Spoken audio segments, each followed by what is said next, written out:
Based on these results, we decided to repeat the study and open it up to local hunters to give them an opportunity to try non-lead bullets and compare them against conventional lead bullets. At a local shooting range, we shot 180 grain Remington core-locked lead bullets and Barnes triple-shot copper bullets into the same kind of bullet collection barrels and ballistic gelatin blocks as we used before. Down there. Oh, there's a little bit of copper down Yeah, just there. a little bit, but not. Down underneath. Yeah, there's the. They typically retain about 98%. Look at that. Barely punctured that one, but. Okay, it's strange, but none in the back. Look at the In bottom. the bottom. Oh yeah. Yeah. See all that. If that was a hog on the side, you shoot him right in the lungs. That's a lot of lead But to anyway. think that my grandson loves a wild hog sausage and that.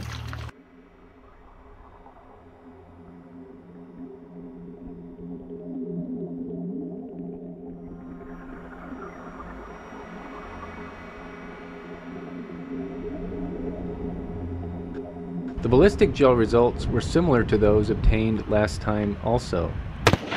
The first shot into the gel is of a lead bullet, and the second of a copper bullet.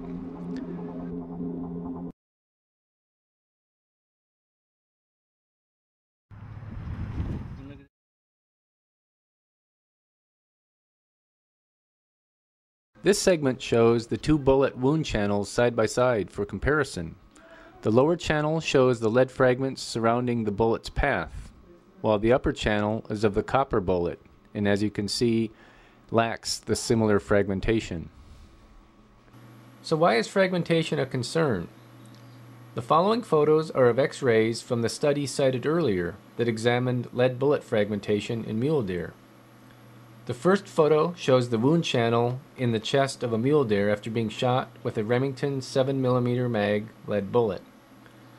Notice the location of the 9mm carbon rod inserted into the bullet path, and the many lead fragments found as far as 3 inches away from the wound channel. The lead fragments appear on the X-ray as opaque white shapes. Any bone chips would be nearly invisible due to their much lower density. For instance, notice that you can see right through the rib bones on the X-rays. The second photo shows the gut pile, and again how many bullet fragments remain behind.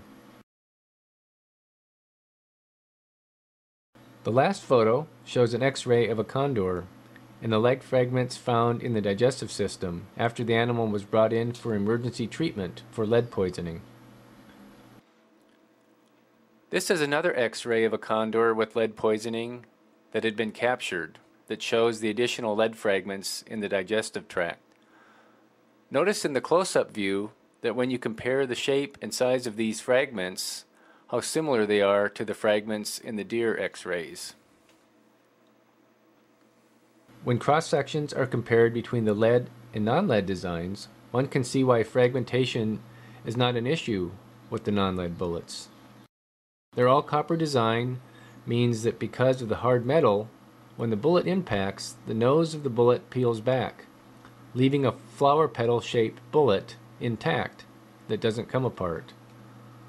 Bullets made of much softer lead materials erode away into little pieces under the tremendous forces present when a projectile traveling at almost 2 times the speed of sound hits animal tissue.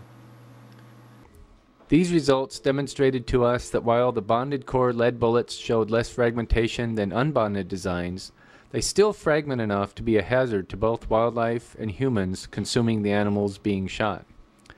And as the X-rays of the deer showed, the tiny size of the lead fragments and the large distance that they travel from the wound channel means that it would be impossible to remove all the fragments while processing the deer, pig, or elk.